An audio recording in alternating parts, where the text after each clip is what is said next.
Did you spot what all these films have in common?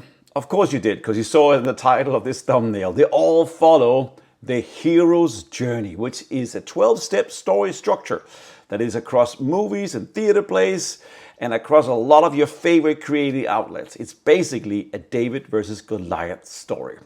I have produced or co-produced 8 feature films that have won multiple awards across many different film festivals. My name is Thomas Mai.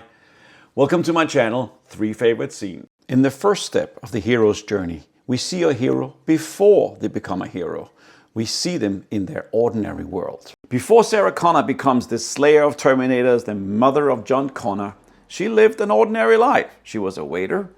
What we're seeing right now is of course boring, but that's to identify and establish her as an ordinary person that we can relate to. We can relate to how hard it is to be a waiter. In the cafeteria, when people are complaining, we can relate to that because it sucks and it's not fun. And we're seeing this so we can identify and relate to her and feel for her and build up our empathy and emotions towards her. Now, if this was just the whole movie, it would be very boring. But we have seen a Terminator or some sort of killer robot arrive earlier in the movie, and because of that, we know there is a killer robot on the loose, and somehow Sarah Connor is connected to this. Let's take a look at the first original Star Wars movie.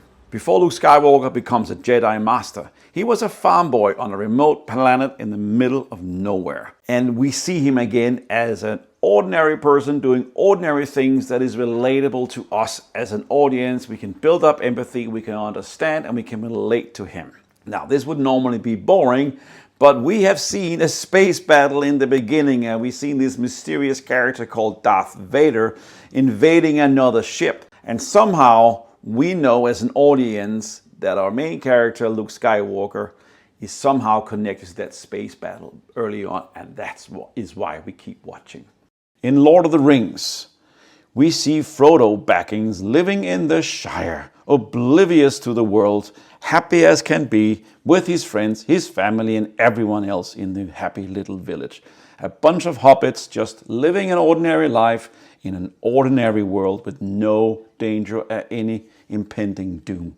However, we have seen in the beginning of the introduction of the movie, we as the audience have seen battles, we've seen danger, we've seen horror, and we've seen evil. And we know that this impending doom will catch up with our main character, Frodo Baggins. As I mentioned earlier, the hero's journey is a David versus Goliath story.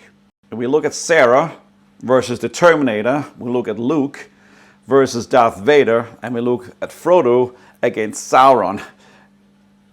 Anyone can see those are not fair odds. This is not going to be a pretty fight, because we know that our heroes in the beginning are normal people who don't stand one iota of a chance to make it against such a big adversary. But that is what's keeping the movie going, and that's what's keeping the stories flowing, and that's why we as an audience are emotionally invested to see the outcome of this, because how will Sarah, Luke, and Frodo overcome such obstacles? It is a classic story of the underdogs taking on the master, and this is the fundamental part of the hero's journey. I have created a 15-page ebook that you can get for free. It's a 12-step story structure across all the steps in the hero's journey across 8 different movies. In this channel, I only have space to do 3 films, but in this ebook that I created, I show this 12 steps across 8 different films. As I mentioned before, you can get it for free. Just go to the link below, sign up, and we'll send it to you. In the next episode, we will talk about step number 2 in the hero's journey, which is the call to action. Our heroes is being challenged, is getting opportunities. Something is happening that is asking them to change their lives. And that is what step number 2 is about in our next episode. If you have watched all the way till now, I say thank you. I've made the channels for you. If you like this, please like, please subscribe, maybe share with other like-minded people who would like to watch this. And I'll see you in episode 2.